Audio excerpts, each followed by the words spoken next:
See, by Douglas Adams. Yes.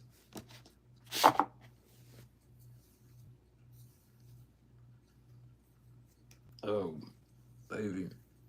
Them's the kisses. Apple. Okay.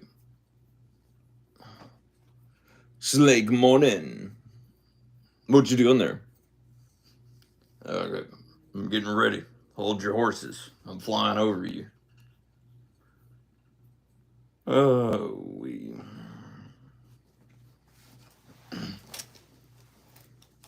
I credit, or yes, I credit whoever it was that I can't remember the name of that said, um, in a British accent, I do what I want because I was fuck it. Excuse me, must have been that burrito I ate. Douglas Adams, the all that. Excuse me. The ultimate Hitchhiker's Guide to the Galaxy. 5 novels in one outrageous volume. Yes.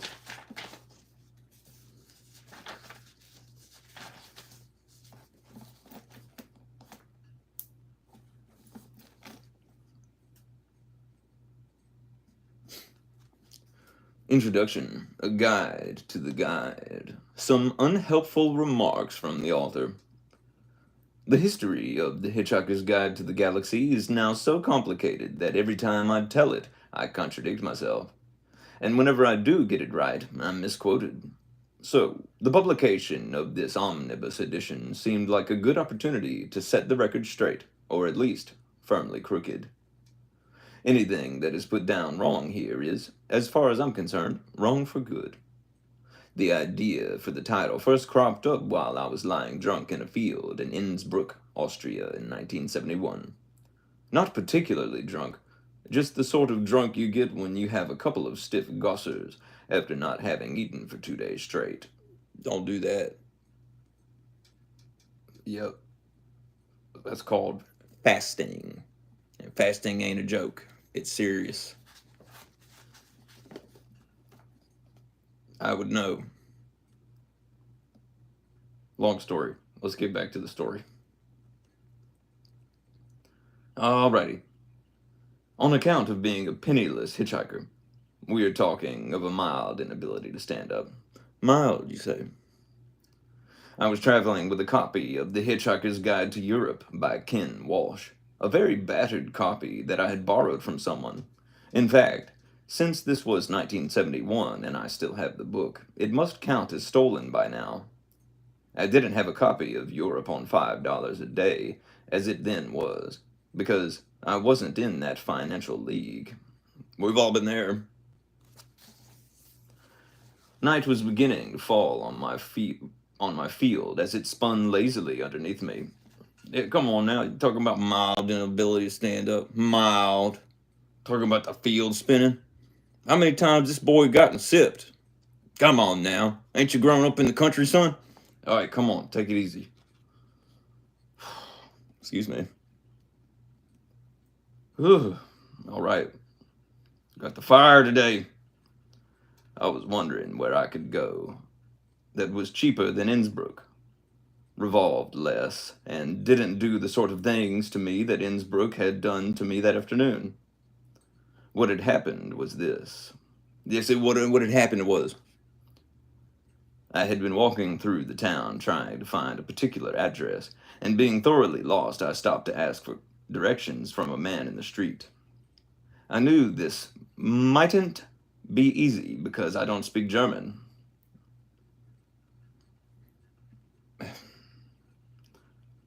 But I was still surprised to discover just how much difficulty I was having communicating with this particular man. Gradually, the truth dawned on me, as we struggled in vain to understand each other, that of all the people in Innsbruck I could have stopped to ask, the one I had picked did not speak English, did not speak French, and was also deaf and dumb. We've all been there. With a series of with a series of sincerely apologetic hand movements, I disentangled myself, and a few minutes later, on another street, I stopped and asked another man who also turned out to be deaf and dumb. which was when I bought the beers. Yeah. I ventured back onto the street. I tried again. When the third man I spoke to turned out to be deaf and dumb, and also blind, I began to feel a terrible weight settling on my shoulders. Wherever I looked, the trees and buildings took on dark and menacing aspects. I pulled my coat tighter around me and hurried lurching down the street. Whipped by a sudden gusting wind, I bumped into someone and stammered an apology, but he was deaf and dumb and unable to understand me. The sky lured. I don't know that word. Loured. We're gonna look it up later. Or if somebody wants to tell me in the chat. Hi. Hi, Liz. What are you reading? The Hitchhiker's Guide. The ultimate Hitchhiker's Guide to the Galaxy, as it were. Chris Benoit. I don't know who you're talking about, son. Good job, though. Keep it up. Them's the apples. Kisses. Don't ask mommy. All right. We are focused on reading. Okay. The pavement seemed to tip and spin. If I hadn't happened then to duck down a side street and pass a hotel where a convention for the deaf was being held, there is every chance that my mind would have cracked completely, and I would have spent the rest of my life writing the sort of books for which Kafka became famous and dribbling. As it is, I went to lie in a field, along with my Hitchhiker's Guide to Europe. And when the stars came out, it occurred to me that if only someone would write a Hitchhiker's Guide to the Galaxy as well, then I, for one, would be off like a shot. Having had this thought, I promptly fell asleep and forgot about it for 6 years. I've definitely been there. I went to Cambridge University. I took a number of baths and a degree in English.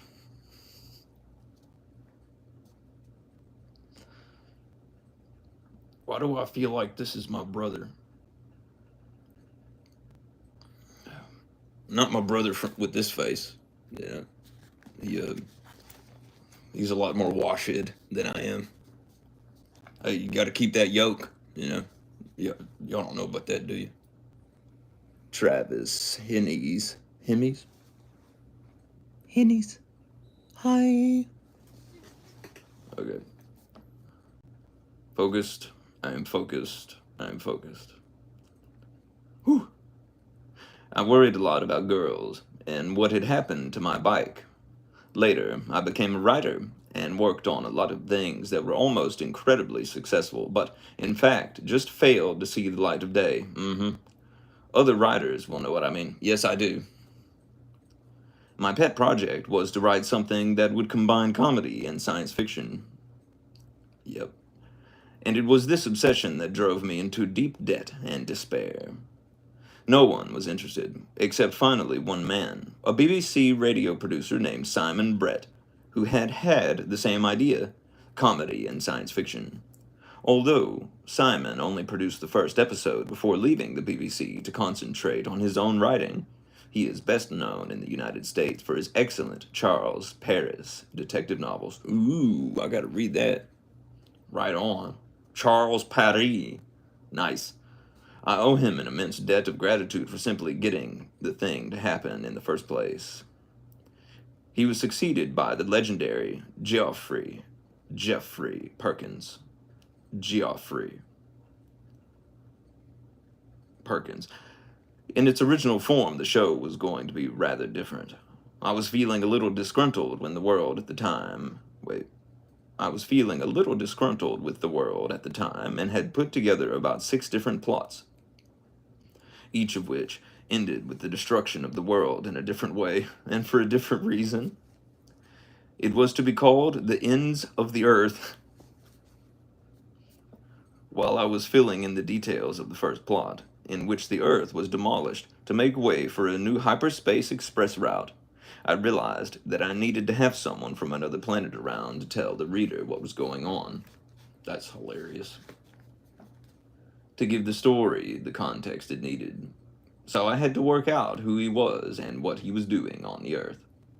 I decided to call him Ford Prefect. This was a joke that missed American audiences entirely, of course, since they had never heard of the rather oddly named little car, and many thought it was a typing error for perfect. I explained in the text that the minimal research my alien character had done before arriving on this planet had led him to think that this name would be nicely inconspicuous. We always do. He had simply mistaken the dominant life form. So, how would such a mistake arise? I remembered when I used to hitchhike through Europe, and would often find that the information or advice that came my way was out of date or misleading in some way. Most of it, of course, just came from stories of other people's travel experiences. At that point, the title, The Hitchhiker's Guide to the Galaxy, suddenly popped back into my mind from wherever it had been hiding all this time. Ford, I decided, would be a researcher who collected data for the guide. As soon as I started to develop this particular notion, it moved inexorably to the center of the story, and the rest, as the creator of the original Ford Prefect would say, is bunk. Excuse me. The story grew in the most convoluted way, as many people will be surprised to learn. Writing episodically meant that when I finished one episode, I had no idea about what the next one would contain. When, in the twists and turns of the plot, some event suddenly seemed to illuminate things that had gone before, I was as surprised as everyone else.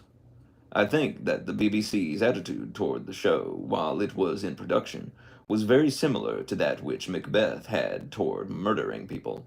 Initial doubts, followed by cautious enthusiasm, and then greater and greater alarm at the sheer scale of the undertaking, and still no end in sight. Reports that Joffrey and I and the sound engineers were buried in a subterranean studio for weeks on end, taking as long to produce a single sound effect as other people took to produce an entire series, and stealing everybody else's studio time in which to do so. We all vigorously denied, but absolutely true. Were all vigorously denied, but absolutely true.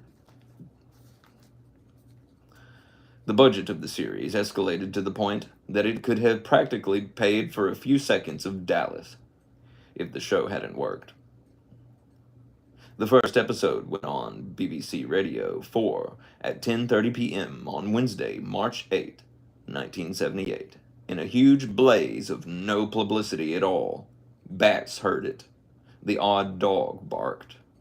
After a couple of weeks, a letter or two trickled in, so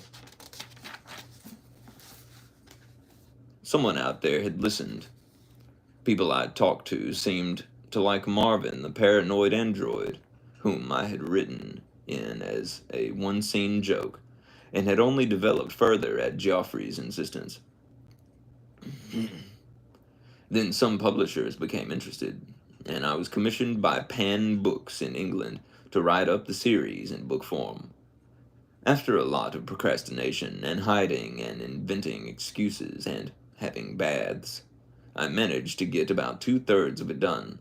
At this point, they said, very pleasantly and politely, that I had already passed 10 deadlines, so would I please just finish the page I was on and let them have the damn thing?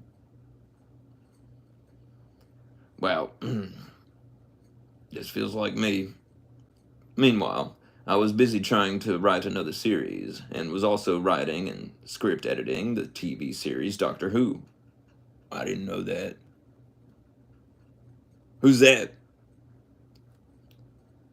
Because while it was Geronimo! Because while it was all very pleasant to have your own radio series, especially one that somebody had written in to say they had heard, it didn't exactly buy you lunch. So that was more or less the situation when the book, The Hitchhiker's Guide to the Galaxy, was published in England in September 1979 and appeared on the Sunday Times mass market bestseller list at number one and just stayed there.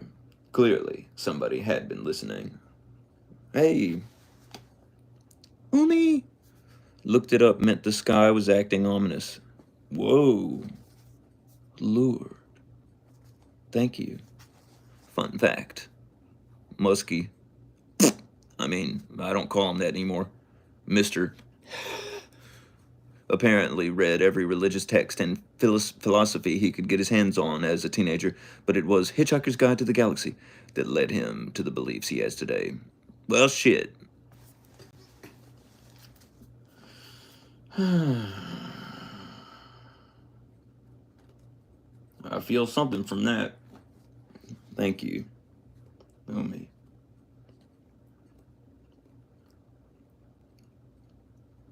Focused. Focused. Focused. Okay. I wonder if he's read the Saint Germain Press books. I would gander not.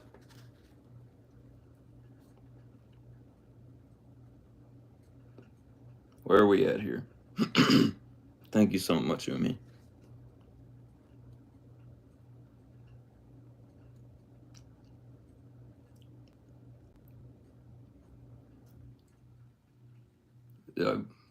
What? Oh, there we are. Who?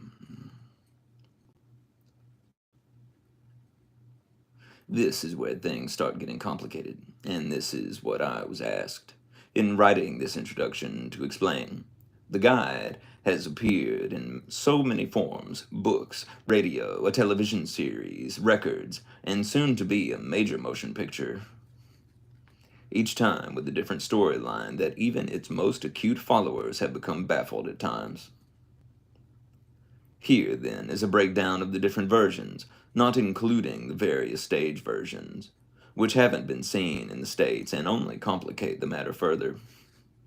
The radio series began in England in March 1978. The first series consisted of 6 programs, or FITs as they were called. FITs 1 through 6, easy. Later that year, one more episode was recorded and broadcast, commonly known as the Christmas episode. It contained no reference of any kind to Christmas. Nice. It was called the Christmas episode because it was first broadcast on December 24th, which is not Christmas Day. After this, things began to get increasingly complicated. Gotta be careful with that. In the fall of 1979, the first Hitchhiker book was published in England, called The Hitchhiker's Guide to the Galaxy. Hold on a second. I need to remember if I left anything in the yard.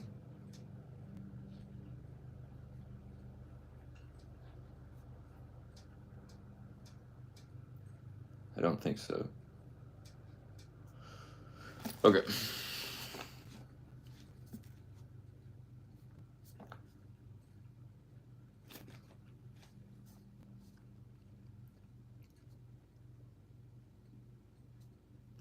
In the fall of 1971, no, focused. In the fall of 1979, the first Hitchhiker book was published in England, called The Hitchhiker's Guide to the Galaxy.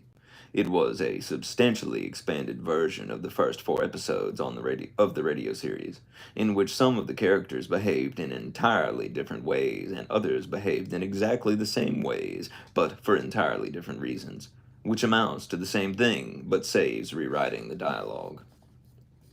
At roughly the same time, a double record album was released, which was, by contrast, a slightly contracted version of the first 4 episodes of the radio series.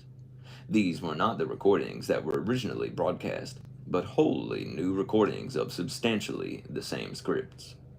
This was done because we had used music off gramophone records as incidental music for the series, which is fine on radio, but makes commercial release impossible. In January 1980, 5 new episodes of The Hitchhiker's Guide to the Galaxy were broadcast on BBC Radio, all in one week, bringing the total number to 12 episodes. In the fall, okay, I feel like I'm gonna skip to the real thing. The Hitchhiker's Guide to the Galaxy. For Johnny Brock and Claire Gorst, and all other Arlingtonians for tea, sympathy, and a sofa. Alrighty, let's get to the schmile. Right on, I like it. Far out in the uncharted backwaters of the unfashionable end of the western spiral arm of the galaxy lies a small, unregarded yellow sun. Orbiting this at a distance of roughly 98 million miles is an utterly insignificant little blue green planet whose ape descended. Oh, I'm on live stream. You're going to stop. What's up? Oh, I'll see you later.